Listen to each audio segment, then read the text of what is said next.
আজকের ভিডিওতে আমরা দেখাবো আয়ুষ্মান ভারতের ফর্ম ফিল আপ কীভাবে করবেন, সেটা আজকে সম্পূর্ণভাবে আমরা দেখাবো। তো চলুন প্রথমে ফর্মটা দেখে নিই কীরকম। দেখতে পাচ্ছেন এরকম একটা ফর্ম আছে।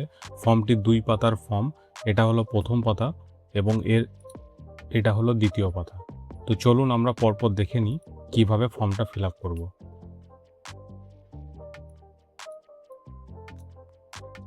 প্রথমেই দেখুন এখানে ভার্সন 1.2 অর্থাৎ এই ভার্সনের ফর্ম বেরিয়েছে। আপনি কি ফর্ম পেয়েছেন সেটা জানাবেন অবশ্যই। মূলত এটা এনএফএস এর ডাটা থেকে ফর্মটা ফিল্ড ফর্ম বের হয়েছে। আপনার কার্ড যদি এসপিএইচ, এওয়াই বা পিএইচএইচ এর হয় তাহলে আপনার বাড়িতে অবশ্যই ফর্ম চলে আসবে এবং ভেরিফিকেশন করা হবে আশাকর্মী দ্বারা।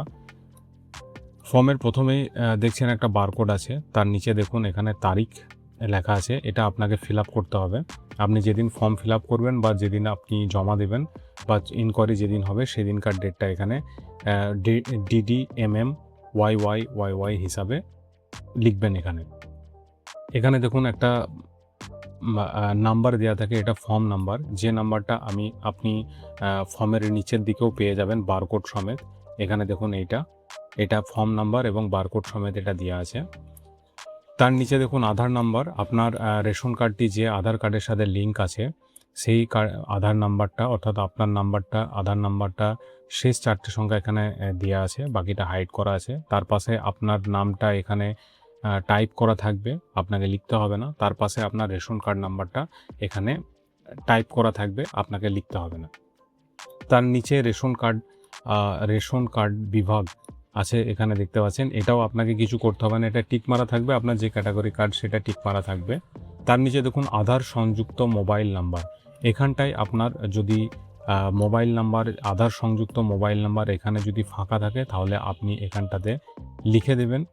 বেশিরভাগ ক্ষেত্রে আপনার এখানে যে নাম্বারটা দেয়া আছে সেটা আধার সংযুক্ত মোবাইল নাম্বার লেখা থাকলেও এটা রেশন কার্ডে যেটা সংযুক্ত থাকে সেটাই এখানে ফিল্ড হয়ে আসছে। আরও যে ফর্মগুলো দেখছি এই ফর্মে আপনার আধার নাম্বারটা এই ফর্মে মোবাইল নাম্বার লিঙ্ক নেই রেশন কার্ডের সাথে, তাই এটা ফাঁকা আছে। এখানটায় আপনার আধার কার্ডের সাথে সংযুক্ত মোবাইল নাম্বারটা লিখে দেবেন যদি না থাকে।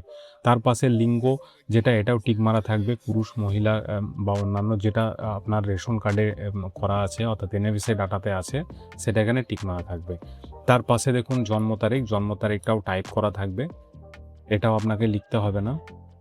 তার নিচে সম্পূর্ণ ঠিকানা যেটা আছে এইখানটা যদি আপনার ঠিকানা সঠিকভাবে আপনার কার্ডে লেখা থাকে, আপনারা জানেন আমরা দেখিয়েছি ভিডিওতে রেশন কার্ড কীভাবে কারেকশন করা যায়, সেই মোতাবেক যদি আপনি কারেকশন করে থাকেন তাহলে আপনার এখানে ঠিকানাটা সঠিক আসবে। আর যদি আপনার সঠিক না আসে বা যদি ফাঁকা থাকে তাহলে আপনি এখানে লিখে দেবেন।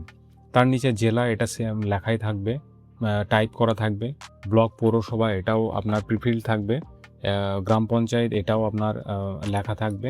তার নিচে পরিবার প্রধানের নাম, এটাও আপনার লেখা থাকবে। রেশন কার্ডে যদি আপনার পরিবার প্রধানের নাম থাকে তাহলে লেখা থাকবে, যদি না থাকে আপনি লিখে দেবেন।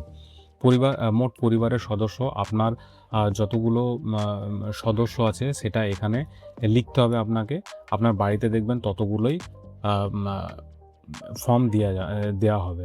আপনাকে একটা জিনিস বলে রাখি এখানে, আপনার কিন্তু বাড়িতে যতগুলো সদস্য ততগুলো ফর্ম নাও দেওয়া হতে পারে। যতগুলো কার্ড অ্যাক্টিভ আছে, আবার বলছি যতগুলো কার্ড অ্যাক্টিভ আছে ততগুলোরই ফর্ম পাবেন। যে কার্ড ইনঅ্যাক্টিভ আছে বা বন্ধ হয়ে আছে বা কার্ড হয়নি, বাচ্চা আছে অথচ কার্ড হয়নি, সেগুলোর কিন্তু ফর্ম আপনি পাবেন না, কারণ সেগুলো এনএফএস এ ডাটাতে নেই, তাই আপনি পাবেন না। তার পাশে এখানে প্যান নাম্বার আছে, আপনি প্যান নাম্বারটা লিখে দেবেন। প্যান নাম্বারটা প্রিফিল থাকবে না, এটা আপনাকে লিখতে হবে। তার নিচে আমরা চলে আসবো। তার নিচে দেখুন আছে নির্বাচনী তথ্য। যদি 18 বছরের ওপর হয় এই অ্যাপ্লিকেশন, এই ফর্মটা যদি 18 বছরের কেউ ফিল আপ করে, তার যদি ভোটার কার্ড থাকে তাহলে এখানে এপিক নাম্বার ভোটার কার্ডটা লিখবেন। এসি নাম্বার অর্থাৎ এটা আপনার যে বিধানসভা ক্ষেত্র সেই বিধানসভা ক্ষেত্রের নাম্বারটা দিয়ে লিখবেন। তার পাশে পার্ট নাম্বার লিখবেন। ভোটার লিস্টের পাতায় একদম ওপরে ডান দিকে যে নাম্বারটা থাকে পার্ট নাম্বার বা অংশ নাম্বার সেটা এখানে লিখবেন।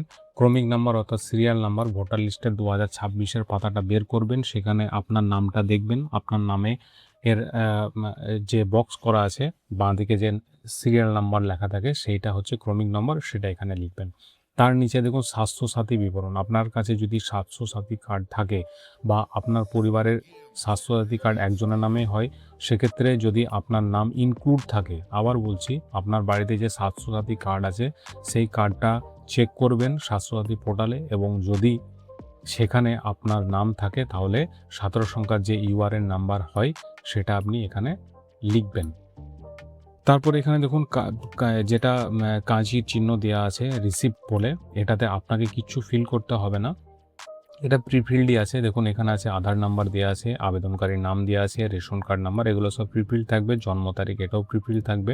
এখানে অ্যাপ্লিকেশন নাম্বার থাকবে যেটা উপরে আছে। এখানে মেল ফিমেল যেটা সেটা এখানে থাকবে। এখানে আপনাকে যিনি ফর্ম ভেরিফিকেশন করবেন বা ফর্ম জমা নেবেন তিনি এখানে নাম স্বাক্ষর করে আপনাকে রিসিপ্ট আকারে নিচেটা কেটে দেবেন। তো তার আগে আমরা দ্বিতীয় পাতাটা দেখে নিই। দ্বিতীয় পাতায় আমাদের কীরকম দেওয়া আছে। তো এটা হলো দ্বিতীয় পাতা। দ্বিতীয় পাতার একদম উপরের দিকে চলে যাব। দ্বিতীয় পাতার উপরে প্রথমে আছে বাতিল করার মাপকাঠি, বিষয় বা মানদণ্ড। এগুলো হচ্ছে এনকোয়ারি ভিত্তিক। আপনার এখানে প্রথমে যেটা আছে পরিবারের বার্ষিক আয় 8 লক্ষ টাকার বেশি। আপনি যদি পরিবারে 8 লক্ষ টাকার বেশি আয় হয় তাহলে হ্যাঁ লিখবেন ফর্মটা, আর যদি না হয় তাহলে না টিক মারা হবে। পরিবারের কোনো সদস্য আয়কর প্রদান করেন, ইনকাম ট্যাক্স দেন কিনা, সেক্ষেত্রে হ্যাঁ না যেটা হবে সেটা লিখতে হবে। এসআইআর WBL এ 2026 নির্বাচনের জন্য ASDD তালিকায় নাম পাওয়া গেছে। যদি আপনার ভোটার কার্ড আপনি যদি ভোট দিয়েছেন এইবারে তাহলে না টিক করবেন।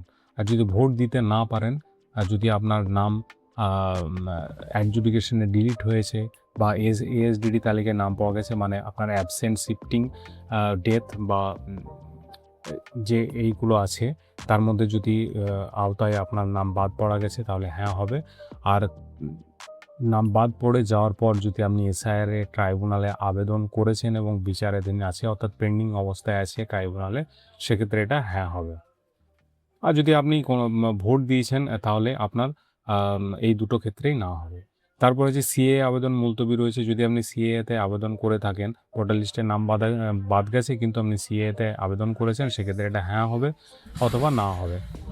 অন্নপূর্ণা যোজনার উপভোক্তা তালিকা থেকে নাম বাদ দেওয়া হয়েছে, এটা আপনার ম্যাক্সিমাম ক্ষেত্রেই না হবে, কারণ অনেকে অ্যাপ্লাই করেছেন, অনেকে টাকা পেয়েছেন, অনেকে টাকা পাননি, তাদের পেন্ডিং অবস্থায় আছে, সেক্ষেত্রে এটা ম্যাক্সিমাম ক্ষেত্রে না হবে, কারণ নাম বাদ গেছে কিনা এটা এখনও পর্যন্ত জানার কোনো উপায় নাই। ব্যক্তি জীবিত নন বা স্থায়ীভাবে স্থানান্তরিত হয়েছেন, এটা অবশ্যই না হবে। আপনি যেহেতু জীবিত আছেন বা স্থানান্তরিত হননি, আপনার কাছে ফর্ম পেয়েছেন যখন আপনি, সেক্ষেত্রে এটা নাই হবে। আবেদনকারীর সম্মতি, আপনি এই যেসব তথ্যগুলো প্রদান করেছেন বা জিজ্ঞাসা করে উত্তর দিয়েছেন সেগুলো সঠিক, এটাই আপনার এখানে টিক মারতে হবে, এবং তার পাশে আপনার সই বা স্বাক্ষর বা বুড়ো আঙুলের ছাপ দিতে হবে। তো এতদূর হলো আপনার ফর্ম ফিল আপ করার অংশ। বাকিটা কিন্তু আপনার অংশ নয়। সেক্ষেত্রে বাকি সবগুলোই আশাকর্মীর জন্য আছে এবং সরকারি অফিসারদের জন্য আছে। এখানে দেখুন যিনি এনকোয়ারি করবেন তার বিশদ বিবরণ, এখানে নাম দিতে হবে, পদ দিতে হবে, স্বাক্ষর দিতে হবে, সুপারিশযোগ্য কিনা বা সুপারিশযোগ্য নয় বা হ্যাঁ বা না যেটা সেটা এখানে হবে। তারপরে নিচে দেখুন যিনি সরকারি কর্মচারী আছেন তাদের ব্যবহারের জন্য এটা, অর্থাৎ যিনি অ্যাপ্রুভ করবেন যোগ্য না অযোগ্য সেটা, এটা টিকমার্ক, এটা ওনাদের কাজ। এগুলো আমাদের না জানলেও হবে, এগুলো আমরা পুরোটা ফাঁকা রেখে দেব। তো এই ছিল আজকের ভিডিও। আয়ুষ্মান ভারতের ফর্ম ফিল আপ কীভাবে করবেন সেটা আমরা জানালাম। আরও এই ধরনের নতুন ভিডিও পাওয়ার জন্য আমাদের চ্যানেলটা সাবস্ক্রাইব করে রাখতে পারেন, এবং আরও অনেক ভিডিও আছে গুরুত্বপূর্ণ সরকারি পরিষেবা সম্পর্কিত, সেগুলো চেক করতে পারেন। ধন্যবাদ।